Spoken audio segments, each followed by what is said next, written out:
नमस्कार, मैं डॉक्टर राजेश कुमार सिंह, सहायक प्राध्यापक भूगोल, सर्वनारायण सिंह राम कुमार सिंह महाविद्यालय सहरसा। आज के इस वीडियो पोस्ट में मैं आप लोगों को वान थ्यूनेन का कृषि अवस्थिति सिद्धांत या मॉडल विषय वस्तु पर चर्चा करने जा रहा हूं। आइए हम लोग वान थ्यूनेन के कृषि अवस्थिति सिद्धांत को समझने का प्रयास करते हैं।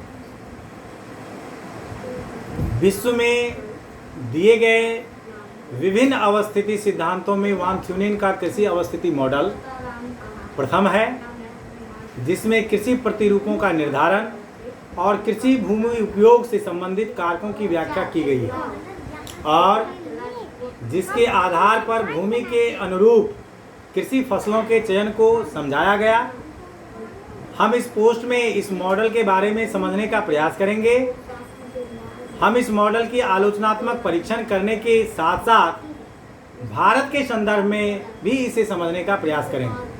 कहने का तात्पर्य ये है कि विश्व में जितने भी अवस्थिति सिद्धांत, किसी भी विषय वस्तु के अवस्थिति से संबंधित जो भी सिद्धांत दिए गए हैं, उन सिद्धांतों में वान थ्यूनेन द्वारा दिया गया कृषि अवस्थिति का सिद्धांत जो है वो विश्व का प्रथम अवस्थिति सिद्धांत है। और इस सिद्धांत में वान थ्यूनेन महोदय ने जो है सो कृषि का क्या पैटर्न होता है, कैसे कृषि की अवस्थिति होती है, उस विषय वस्तु पर जो इन्होंने चर्चा की है, इन्होंने जो अपना मॉडल दिया है, हम इस मॉडल को भी समझेंगे। हम इस मॉडल का आलोचनात्मक परीक्षण भी करेंगे और हम वान थ्यूनेन के मॉडल का भारत के परिप्रेक्ष्य में क्या स्थितियाँ हैं, परिस्थितियाँ बनती हैं, हम उस विषय वस्तु पर भी जो है सो चर्चा करेंगे। तो आइए हम वान थ्यूनेन महोदय के द्वारा दिए गए कृषि अवस्थिति मॉडल को समझने का प्रयास करते हैं। वान थ्यूनेन ने कृषि अवस्थिति मॉडल में कृषि का आर्थिक विश्लेषण प्रस्तुत किया गया। इसमें कृषि गहनता, आर्थिक लगान, कृषि प्रतिरूप जैसे आर्थिक शब्दावलियों का प्रयोग किया गया। यह कृषि भूगोल के विकास का भी आधार बना।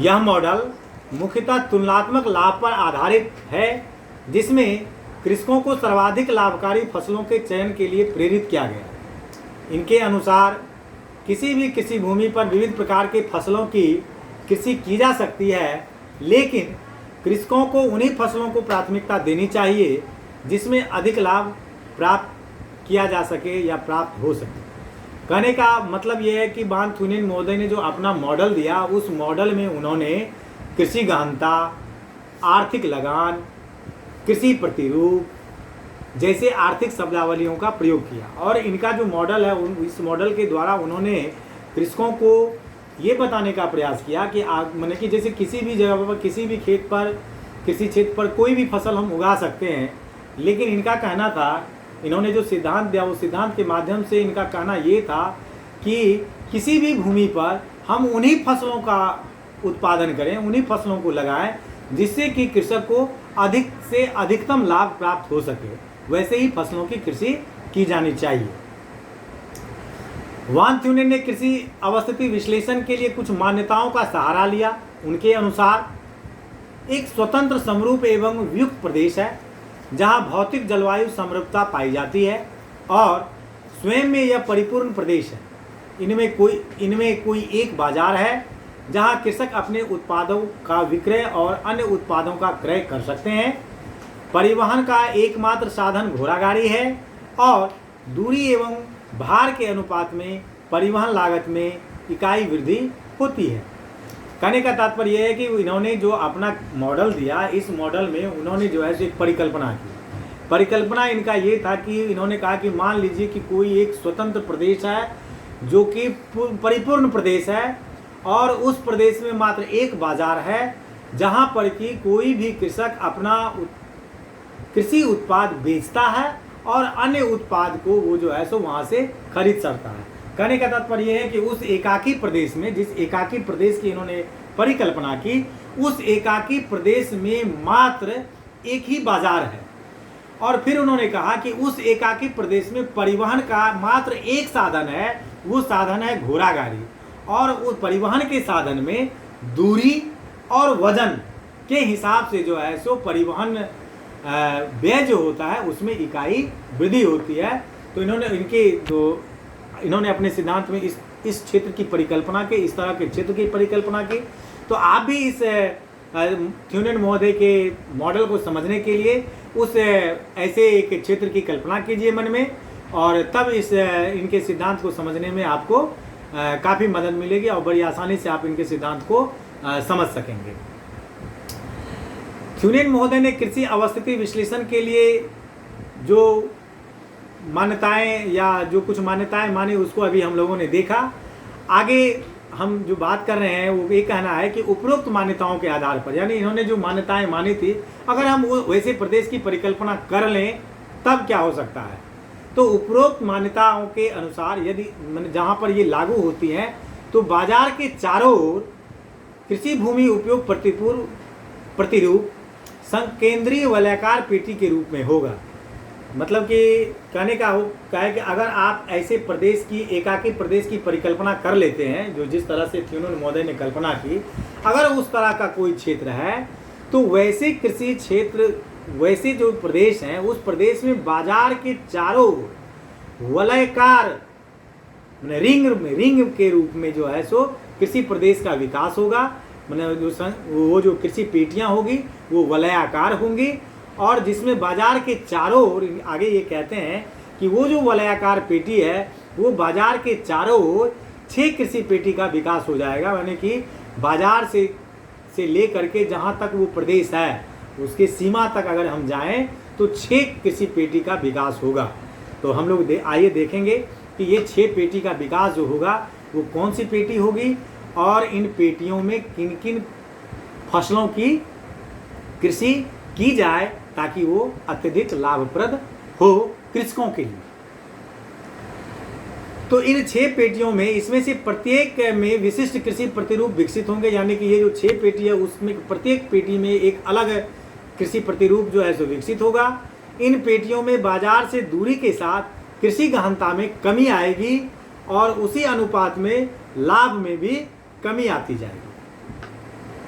आइए अब हम कृषि पेटी का सीमांकन या निर्धारण कैसे होगा इस विषय, ये जो 6 पेटी की इन्होंने बात की, ये 6 पेटी का निर्धारण कैसे होगा इस विषय वस्तु को, इस वस्तु को समझने का प्रयास करें। इस मॉडल में, यानी वान थ्यूनेन के द्वारा दिए गए मॉडल में, कृषि पेटियों के सीमांकन या निर्धारण के लिए तुलनात्मक लाभ को निर्धारित करने की बात कही गई है। इनके अनुसार बाजार से बढ़ती हुई दूरी के साथ विविध फसलों से प्राप्त होने वाली लाभ को ज्ञात कर 2 प्रतिस्पर्धात्मक फसलों के मध्य तुलना किया जाना चाहिए, जिसके लिए वान थ्यूनेन महोदय ने निम्न सूत्र का प्रयोग किया। ये सूत्र क्या था, उस सूत्र को देखिए।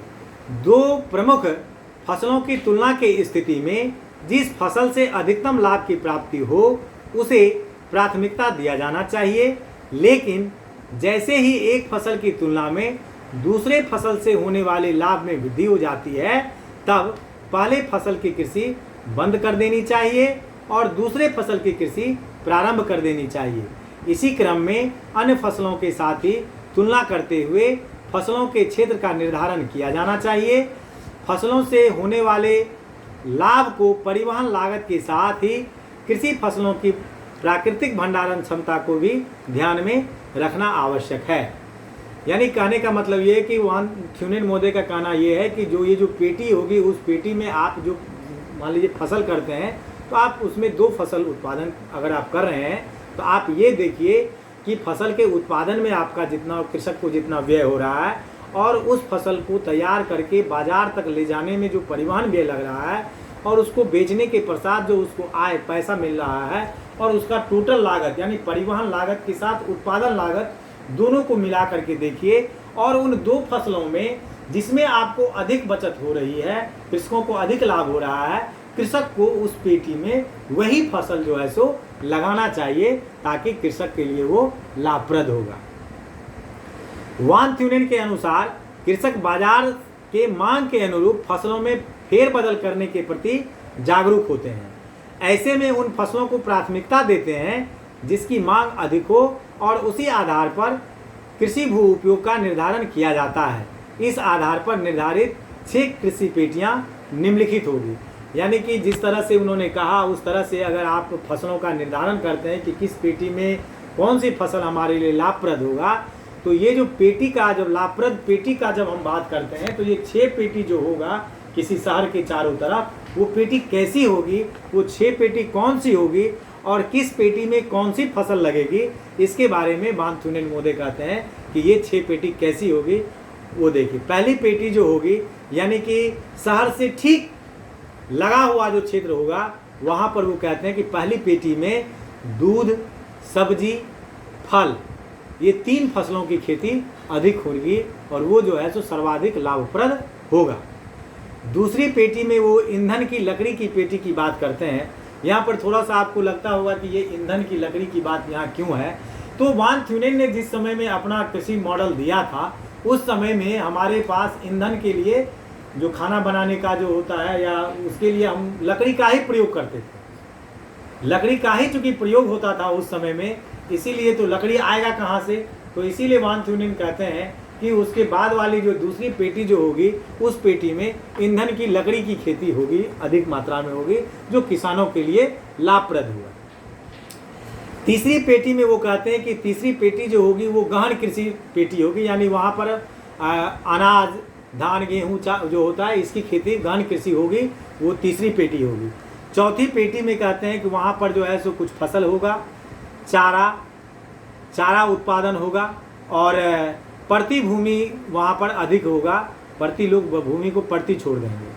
और पाँचवीं पेटी में भी फिर वो कहते हैं कि पाँचवीं पेटी में भी जो है सो फसल, चारा, भूमि, यानी कि जहाँ प्रति भूमि का क्षेत्र अधिक होगा, यानी कि चौथी पेटी में प्रति भूमि का क्षेत्र कम होगा, लेकिन पाँचवीं पेटी में प्रति भूमि का प्रतिशत जो होगा, क्षेत्र जो होगा वो अधिक होगा। और छठी पेटी में वो कहते हैं कि छठी पेटी जो होगा वो पूर्णतया जो है सो पशुचारण पेटी होगा, यानी कि वहाँ पर पशुपालन का कार्य ही जो है वो कृषकों को सर्वाधिक फायदा देने वाला कृषि होगा। बाजार के करीब की प्रथम पेटी में दुग्ध, सब्जी और फल कृषि की प्राथमिकता दिया जाना चाहिए, क्योंकि इसका उपयोग प्रतिदिन और ताज़ा किया जाता है। यदि अधिक दूरी से इसकी कृषि की जाती है तो यह खराब हो सकता है और अलाभकारी हो जाएगा। इसका भंडारण भी अधिक समय तक संभव नहीं है। दूसरी पेटी में ईंधन की लकड़ी की कृषि को प्राथमिकता दिया। यह भी प्रतिदिन उपयोग की अनिवार्य वस्तु है। हालांकि इसे अधिक समय तक भंडारित किया जा सकता है, लेकिन अधिक दूरी पर कृषि करने से परिवहन मूल्य में काफ़ी वृद्धि हो जाएगी, जिस कारण से इसकी कीमत अधिक हो जाएगी, जो व्यवहारिक नहीं है। अतः इसे दूसरी पेटी में ही प्राथमिकता दिया जाना चाहिए। तीसरी पेटी में खाद्यान्न फसल की गहन कृषि को प्राथमिकता देना चाहिए। इसका भंडारण अधिक समय तक किया जा सकता है और इसके लिए अधिक कृषि भूमि की आवश्यकता होती है, जो तीसरी पेटी में उपलब्ध है। चौथी पेटी में फसल, चारा और प्रति भूमि के क्षेत्र मिलते हैं। यहाँ अधिक भूमि की उपलब्धता के कारण विस्तृत कृषि की जा सकती है, जिसका क्षेत्र अधिक होता है। कुछ भाग में चारा की कृषि भी की जाती है और कुछ भाग में कृषक प्रति छोड़ देते हैं। इसे 3 खेत प्रणाली कहते हैं। पांचवी पेटी में भी फसल, चारा और प्रति भूमि होती है, लेकिन फसल के अंतर्गत क्षेत्र में कमी आ जाती है और चारा प्रति के क्षेत्र में वृद्धि हो जाती है। इसका कारण भूमि की अधिक उपलब्धता और बाजार से दूरी है। छठी और सब बाहरी पेटी में पशुचारण किया जाता है, अर्थात यहाँ पारंपरिक पशुपालन मिलता है, जिसका उद्देश्य स्थानीय जनसंख्या की जरूरतों को पूरा करना है। अतः यह जीवन निर्वाहक स्तर का क्षेत्र होता है। स्पष्ट है कि विभिन्न कृषि पेटियों में विशिष्ट कृषि प्रतिरूप का विकास होता है, जिसका आधार तुलनात्मक लाभ है। अब हम वान थ्यूनेन मॉडल में वान थ्यूनेन मोदे ने अपने मॉडल में आगे चल करके कुछ संशोधन किया था। वो संशोधन क्या था, आइए हम उसको समझते हैं। वान थ्यूनेन ने विशेष कृषि परिस्थितियों में सैद्धांतिक संकेंद्रीय वलयाकार मॉडल के विचलन की स्थिति को स्वीकार किया। यदि बाजार से कृषि क्षेत्र परिवहन योग्य नदी से जुड़ा हो तो कृषि पेटियां बाजार एवं नदी के साथ आगे की ओर विकसित होती है, जिससे पेटियों का स्वरूप वलयाकार नहीं रह जाता। जब बाजार के चारों ओर स्थित भूमि में अधिक उर्वर और अनुर्वर भूमि मिश्रित रूप से हो, तब संकेंद्रीय पेटियां संशोधित हो जाती हैं। तीसरी स्थिति पांचवी एवं छठी पेटी के स्थानीय बाजार के अधिक विकास से उत्पन्न होते हैं। यदि स्थानीय बाजार प्रतिस्पर्धा के बाजार के रूप में विकसित हो जाता है तब मुख्य बाजार के समान ही उसके चारों ओर कृषि प्रतिरूप संकेंद्रीय पेटी के रूप में विकसित हो जाते हैं। इस तरह वान थ्यूनेन ने जहाँ एक मान्यता, यहाँ पर सबसे पहले समझने की बात है कि उनकी संशोधन क्या है, इसको समझिए। वान थ्यूनेन ने जो पहले परिकल्पना की जिसमें कि प्रदेश के चारों ओर उन्होंने जो है परिवहन के लिए सिर्फ एक साधन घोड़ा गाड़ी को रखा और उन्होंने कहा कि इसमें दूरी के साथ और वजन के हिसाब से जो है सो परिवहन व्यय जो है सो इकाई बढ़ती जाएगी। तो इनका कहना ये हुआ कि मान लीजिए ये तो स्थलीय रूप से अगर वो क्षेत्र है, स्थलबद्ध अगर हम क्षेत्र कहें उसको, तो तब तो ठीक है। लेकिन मान लीजिए कि कोई ऐसा बाजार है जहाँ के बगल होकर के एक नदी गुजरती है, तो नदी जब गुजरती है तो नदी जल परिवहन जो होता है वो स्थल परिवहन से काफ़ी सस्ता होता है। तो जब वो सस्ता होता है तो उस परिस्थिति में मान लीजिए कि अगर हम इनके 6 पेटी की बात करें तो जिस पेटी पर मान लीजिए प्रथम पेटी में जहाँ तक ये सब्जी उगाने की बात कर रहे हैं या दुग्ध उत्पादन की बात कर रहे हैं या फल उत्पादन की बात जो कर रहे हैं प्रथम पेटी में, तो ये वो मैक्सिमम वो पेटी वहीं तक जाएगा जहाँ तक कि कृषक को लाभ होगा। यानी कृषि लागत और परिवहन लागत दोनों को जोड़ने के बाद जो बाजार से उसको मूल्य मिलता है उसमें जब उसको बचत होगा तो अंतिम बचत मान लीजिए 1 रुपये का भी बचत जहाँ तक होगा मान लीजिए वहीं तक वो पेटी विकसित हो सकता है जहाँ तक कि उसमें कृषक को फायदा हो। तो ये तो चलो स्थल अवरुद्ध है, तो हम माने कि वहाँ मान लीजिए कि एक शहर से 10 किलोमीटर तक जो है सो फल सब्जी की खेती होगी, तो वहाँ से परिवहन भी बाजार तक लाने में जो लगेगा और कृषि लागत जो लगेगा उसके बाद भी वो फसल जब कृषक बेचता है तो उसको कुछ बचत हो जाता है। लेकिन अब बात आती है कि मान लीजिए कोई नदी है, तो नदी है तो स्थल रूप से मान लीजिए घोड़ा गाड़ी से 10 किलोमीटर का जो परिवहन लागत है वो अगर मान लीजिए 100 रुपये परिवहन लागत लग रहा है और वहीं पर अगर मान लीजिए उस बाजार के बगल होकर के कोई नदी गुजरती है तो उस परिस्थिति में जो है सो हो सकता है 50 किलोमीटर से जो हम जल परिवहन के द्वारा अगर सब्जी लाते हैं उस बाजार में, फिर भी हमको परिवहन जो है उस स्थलीय परिवहन यानी घोड़ा गाड़ी के परिवहन से कम परिवहन लागत लगता है। तो इस परिस्थिति में उस नदी के किनारे जो है सो 50 किलोमीटर तक जो है सो वही क्षेत्र विकसित हो जाएगा, वही खेती होगी जो खेती की स्थल पर जहाँ घोड़ा गाड़ी का परिवहन हम करते हैं 10 किलोमीटर तक अगर बचत होता है तो जली परिवहन की स्थिति में वो जो है सो 50 किलोमीटर तक वो हमको फिर भी बचत होता है। तो वैसी परिस्थिति में जो है सो बाजार नदी के किनारे जो है सो वो वलयाकार न होकर के नदी के समानांतर जो है सो उस पेटी का जो है सो विकास हो जाएगा। फिर ये कहते हैं कि मान लीजिए कि कोई एक और बाजार जो है सो डेवलप्ड हो गया, अगर और कोई बाजार उस क्षेत्र में डेवलप्ड हो गया तो अब वो बाजार जो है उस बाजार के चारों तरफ जो है सो ये माने कि पेटियां जो है सो वलयाकार रूप में जो है सो विकसित होने लगेंगी। इस तरह से उन्होंने जो है सो अपने मॉडल में जो है सो संशोधन किया था। तो इस तरह से वान थ्यूनेन ने जहां एक और मान्यताओं पर आधारित सैद्धांतिक मॉडल दिया, वहीं दूसरी ओर संशोधन मॉडल में व्यवहारिक दृष्टिकोण अपनाया। यही कारण था कि इस मॉडल का व्यापक स्तर पर विश्व में स्वागत हुआ। अब आइए हम जो है सो वान थ्यूनेन के मॉडल का मूल्यांकन करते हैं कि ये मॉडल कितना कृषि के मॉडल के रूप में कितना ये लाभकारी है या कितना ग्राह्य मॉडल है कि नहीं है। हम इस विषय वस्तु पर चर्चा करें और हम इनके सिद्धांत का मूल्यांकन करें। वान थ्यूनेन का कृषि अवस्थिति मॉडल कृषि के आर्थिक विश्लेषण में अत्यंत सहायक साबित हुआ और विशेषकर कृषकों के लिए लाभकारी कृषि के संदर्भ में इसे महत्वपूर्ण माना गया। यह मॉडल तुलनात्मक लाभ पर आधारित होने के कारण कृषकों को बाजार आधारित कृषि करने के लिए प्रेरित करता है और बाजार की मांग के अनुरूप फसलों के चयन को प्राथमिकता देता है। इस तरह से यह मॉडल मांग और पूर्ति संबंधी आर्थिक तत्व को भी महत्व प्रदान करता है। इसके कारण इस मॉडल का वैश्विक स्वागत हुआ, लेकिन इस मॉडल की मान्यताओं और संकेंद्रीय वलयाकार पेटियों के संदर्भ में इसकी आलोचना भी की जाने लगी। इस मॉडल की मान्यता व्यवहार में विश्व के किसी भी कृषि प्रदेश में पूर्णतया लागू नहीं होती है। जब यह मॉडल दिया गया था तब भी यह मान्यता अव्यावहारिक थी और कोई समरूप और वियुक्त एकाकी प्रदेश का पाया जाना व्यवहारिक नहीं है, न ही कृषि उत्पादकों के लिए कोई एक ही बाजार उपलब्ध होते हैं। कहने का ये है कि जब इन्होंने ये मॉडल दिया था और आज के परिप्रेक्ष्य में, और जब इन्होंने मॉडल दिया था तब के परिप्रेक्ष्य में भी अगर हम बात करें तो इनके मॉडल के पूरे विश्व में जो है तो काफ़ी सहायता माने कि मान्यता मिली। लोगों ने बहुत इनके मॉडल का स्वागत किया और कृषि के क्षेत्र में इस मॉडल ने जो है सो एक अमूलचूल परिवर्तन भी लाया।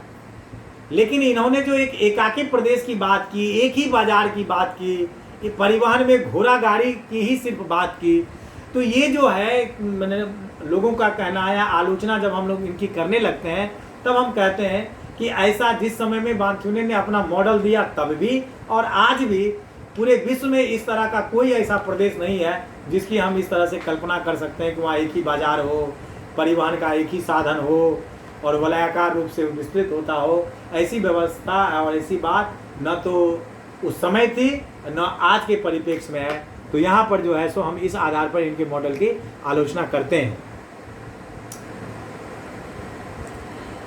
इसके अतिरिक्त संकेंद्रीय पेटी में कृषि प्रतिरूप का विकास दक्षिणी जर्मनी में भी नहीं पाया जाता है, जहाँ के लिए यह सिद्धांत दिया गया था। विश्व में किसी भी कृषि प्रदेश में 6 कृषि पेटियां नहीं पाई जाती। कहने का मतलब ये है कि वान थ्यूनेन महोदय ने जो जर्मनी के परिप्रेक्ष्य में अपना ये मॉडल दिया था तो वो जर्मनी में भी इस तरह का प्रदेश या ये मॉडल जो है सो नहीं पाया जाता है। और आज के परिप्रेक्ष्य में और तब के परिप्रेक्ष्य में भी किसी शहर के बाजार के चारों ओर ये 6 कृषि पेटियां कहीं नहीं पाई जाती हैं। बाजार से बढ़ती हुई दूरी के साथ फसल प्रतिरूपों में परिवर्तन तो होता है, लेकिन कृषि गहनता में कमी और लाभ में कमी का नियम लागू नहीं होता। विशेषकर आधुनिक कृषि तकनीकों के विकास के कारण जहां नहर सिंचाई, ट्यूबवेल सिंचाई का विकास हुआ है, वहां कृषि गहनता अधिक पाई जाती है और कृषि लाभकारी है। भारत के हरित क्रांति क्षेत्रों में भी नहर सिंचित या सुनिश्चित सिंचाई सुविधा वाले क्षेत्रों में कृषि गहनता अधिक पाई जाती है। इस तरह कई कारणों से इस मॉडल की आलोचना की गई और इसे प्रायः अस्वीकृत कर दिया गया। वर्तमान भूमंडलीकरण के दौर में जहां विश्व एक बृहद बाजार के रूप में परिवर्तित हो चुकी है, ऐसे में किसी भी कृषि प्रदेश से उत्पादित फसलों को विश्व के किसी भी बाजार में पहुंचाया जा सकता है।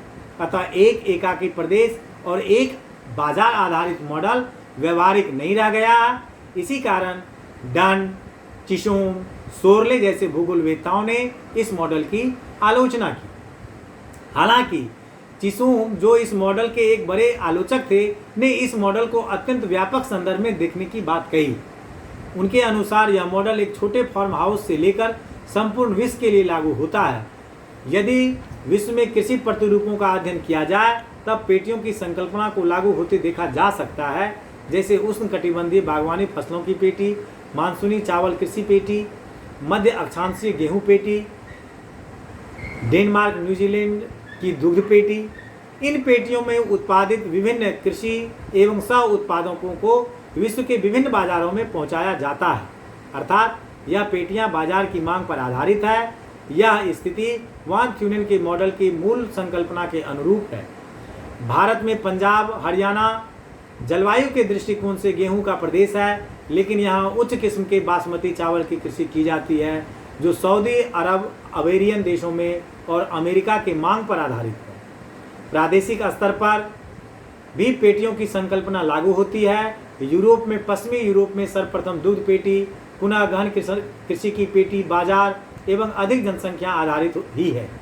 पूर्व की ओर कृषि गहनता में कमी आती है और इसी अनुरूप जनसंख्या घनत्व में भी कमी आती है। उत्तरी अमेरिका में भी कृषि पेटियां पाई जाती हैं। इसमें झील प्रदेश के आसपास मिश्रित कृषि प्रदेश और दुग्ध कृषि का विकास वान थ्यूनेन के संकल्पना के ही अनुरूप है। कहने का मतलब ये है कि भले ही इनकी बहुत सारी आलोचना विद्वानों ने की, जो कि एकाकी प्रदेश की जो उन्होंने कल्पना की वो संभव नहीं है, लेकिन आज वैश्विक स्तर पर जब हम देखते हैं और बृहद स्तर पर जब हम वान थ्यूनेन मॉडल पर चिंतन करते हैं, इसको समझने का प्रयास करते हैं, तो आज भी पूरे विश्व स्तर पर वान थ्यूनेन मॉडल ने जो पेटी की कल्पना की वो पेटियां विश्व स्तर पर पाई जाती हैं और इनके द्वारा जो पेटी की संकल्पना की गई है वो आज के संदर्भ में भूमंडलीकरण के दौर में भी जो है सो सच साबित होती है। और बाजार के अनुरूप कृषि करने की जो बात उन्होंने की, जो ज़्यादा फायदेमंद हो, जैसे भारत के संदर्भ में जब हम पंजाब और हरियाणा की बात करते हैं तो पंजाब और हरियाणा की जो जलवायु है वो मुख्य रूप से गेहूं की खेती के लिए सर्वोत्तम जलवायु है। लेकिन आज पंजाब और हरियाणा में बासमती चावल की जो है सो खेती की जाती है, जो दुनिया का नंबर 1 बासमती चावल होता है, और उसकी खेती की जाती है। और उसकी खेती सिर्फ और सिर्फ इसलिए की जाती है कि उसकी मांग जो है सो अरेबियन कंट्री और अमेरिका में काफ़ी अधिक मांग है, और उस मांग के कारण एक जो बड़ा बाजार उसको मिला बासमती चावल को, वो बाजार जो है सो पंजाब और हरियाणा के कृषकों को बासमती चावल की खेती करने के लिए विवश करता है, वो खेती करता है बाजार के अनुरूप, जो बातें कि वान थ्यूनेन अपनी मॉडल में करते हैं, जो कि बाजार के अनुरूप जो है सो कृषकों को अपने फसल उत्पादन को बदलते रहना चाहिए। तो यहाँ पर जो है सो वान थ्यूनेन महोदय का जो एक कृषि अवस्थिति मॉडल है वो लगभग जो है सो पूरी दुनिया में अभी भी, अगर हम पेटी की बात करें तो वो लगभग लागू होती है। अब आइए हम वान थ्यूनेन महोदय के मॉडल को भारत के संदर्भ में समझने का प्रयास करते हैं। भारत में कृषि का स्वरूप परंपरागत और जीवन निर्वाह स्तर का अधिक है। इसमें व्यवसायीकरण एवं बाजारीकरण का प्रायः अभाव है। ऐसे में एक बाजार आधारित सिद्धांत, जो कृषकों के बाजार की मांग के प्रति जागरूक रहने पर आधारित है, पूर्णतया लागू नहीं होता। लेकिन यही तत्व इसे भारत के लिए अधिक प्रासंगिक बना देता है, क्योंकि बाजार आधारित कृषि ही लाभदायी का आधार है। भारत में कृषि की एक प्रमुख समस्या अलाभकारी कृषि भी है। ऐसे में यह मॉडल कृषकों को लाभकारी कृषि तथा बाजार आधारित तुलनात्मक लाभ पर आधारित कृषि के लिए प्रेरित कर सकता है। लेकिन यदि मॉडल के अनुरूप कृषि प्रतिरूप की तुलना की जाए, तब इस मॉडल के अनुरूप प्रवृत्तियों का प्रायः अभाव मिलता है। कहने का मतलब ये है कि हमारे भारत में जो है सो जीवन निर्वाह कृषि की जाती है। एक तो हमारे देश की आबादी अधिक है, कृषि भूमि जो है सो वो छोटा है, और कृषक जो उत्पादन करते हैं तो वो अपने परिवार के लिए जो उनकी एक जो आवश्यक है उससे बहुत ही कम मात्रा में अतिरिक्त अनाज बचता है। मैंने या अनाज ना करके हम यहाँ कृषि उत्पाद कहें कि अतिरिक्त कृषि उत्पाद जो है सो उनके परिवार की आवश्यकता को पूर्ति करने के पश्चात बहुत कम मात्रा में मिलता है, और उस कम मात्रा को लेके बाजार के अनुरूप कृषि करना संभव नहीं है। और हमारे यहाँ अभी भी परंपरागत कृषि की जाती है, तो इसलिए हमारे यहाँ लगभग ये इनकी वान थ्यूनेन मॉडल जो है वो लागू नहीं होता है। लेकिन जब उन्होंने जो है सो कृषकों को जो है सो बाजार के अनुरूप लाभकारी फसल उत्पादन की जो बात कही, तो ये सिद्धांत जो है सो ये बातें जो है सो यहाँ के कृषकों पर लागू होती है कि अगर यहाँ के कृषक इस तरह से कृषि करें जैसा वान थ्यूनेन कह रहे हैं कि जिसमें आपको अधिक से अधिकतम लाभ हो, तो वो कृषि अगर की जाए तो ज़रूरी है यहाँ के कृषकों के लिए वो फायदेमंद होगा। लेकिन अभी भी हमारे यहाँ इस मॉडल का जो है सो प्रायः अभाव मिलता है। यहाँ भारत में कृषि की 6 पेटियाँ नहीं पाई जाती हैं, लेकिन ग्रामीण क्षेत्रों में 3 कृषि पेटियाँ प्रायः मिलती है। ग्राम की संलग्न भूमि पर दुग्ध, सब्जी और फल कृषि को प्राथमिकता दी जाती है। इसके बाद में भूमि में सामान्यतया चावल गहन कृषि होती है, और दूरी के साथ कृषि गहनता में कमी आने लगती है, और कृषि भूमि को प्रति भी छोड़ देता है। कहने का तात्पर्य ये है कि जब हम ग्रामीण स्तर पर जाते हैं, तो ग्रामीण स्तर पे जब हम देखते हैं तो हम पाते हैं कि गांव में 3 पेटियां कृषि की मिलती है।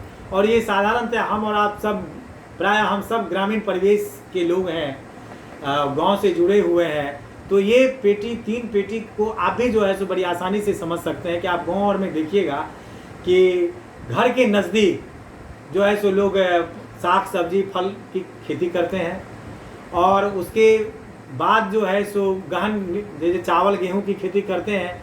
और घर से दूर जो ज़मीन जायदाद लोगों का होता है वहाँ पर कुछ दलहन तिलहन कुछ जो है इस तरह की फसल करते हैं, या नहीं तो प्रायः वो जो है सो पड़ती छोड़ देते हैं। तो ये 3 पेटी जो है सो गांव में देखने को आज भी भारत में मिलता है।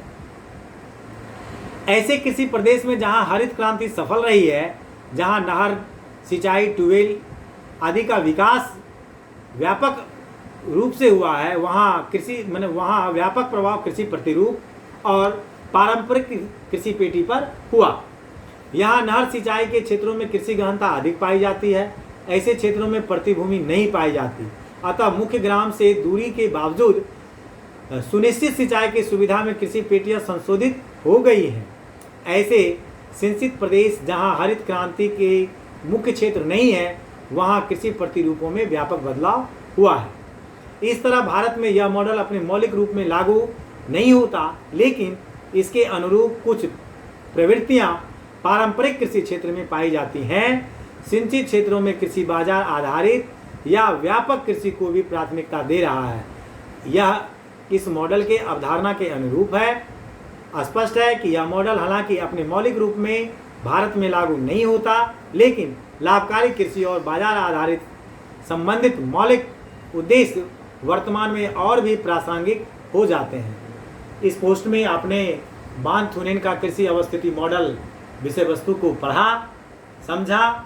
अगर आपको इस विषय वस्तु को समझने में कोई भी कठिनाई हो रही हो तो आप मेरे व्यक्तिगत मोबाइल नंबर 9470786423 पर 24x7 कभी भी बात कर और अधिक जानकारी ले सकते हैं। धन्यवाद।